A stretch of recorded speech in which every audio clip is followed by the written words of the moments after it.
Hello. Hello ඔව් මම. මම කතා කරේ අර මේ ගෑනු එක්කෙනෙක්ව වැඩ ගන්න මේ මහත්තයා කොහෙද? දෙනියට ඕන. දෙනියට නේ. අර මහත්තයාගේ යාළුවා කතා කරන්නේ. ඒ අන්න ඔව් ඔව් ඔව් ඈ අම්මා විතරද ඉන්නේ මහත්තයා? අම්මා විතරයි ඉන්නේ. වයස කීයද?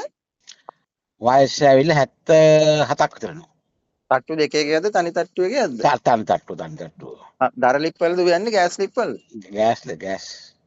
එතකොට අම්මගේ වැඩ අම්මා ඔක්කොම කරගන්නවා නේ? ඔව්. එයාට උයලා පිහලා පිරිසිදු කරන් ඉන්න තියෙන්නේ. අන්න හරි. දෙන්නෙක් ඉතින් අම්මට උයනකොට අම්මට උයන්න උදව් වෙන්න ඕන. ඔව්. මේ වෙන කිසිම වැඩක් නැහැ. අම්මයි තනියට ඉන්න එකයි තියෙන්නේ. එයාට ඉන්න දැන් ඇඳක් එහෙම අම්මා ළඟ දාලා තියෙනද ඒ පාසුකම්? ඔව්.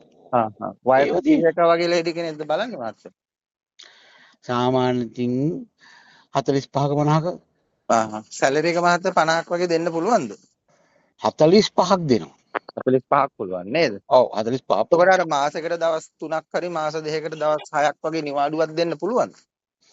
මෙහෙමයි මාසෙට දවස් 2ක් වගේ දෙන්න පුළුවන්. දෙකක් වගේ තමයි පුළුවන් නේ. ඔව්. මෙහෙමයි එහෙම අපි බලන්නේ ඔය ගමේ ගිහිල්ලා දවස් 3ක් 4ක් හිටියා කියලා එහෙම බලන්නේ නැහැ ඉතින්. ඔව් නේද? අර අපි කියනකොට එහෙම කියනවා. එහෙම නැතුව ඒ ගියා කියලා පඩි කපන්න එහෙම කරන්නේ අර කන්ට්‍රෝල් කරන්න බැරුණොත් කපනවා. ඔව්. හරි.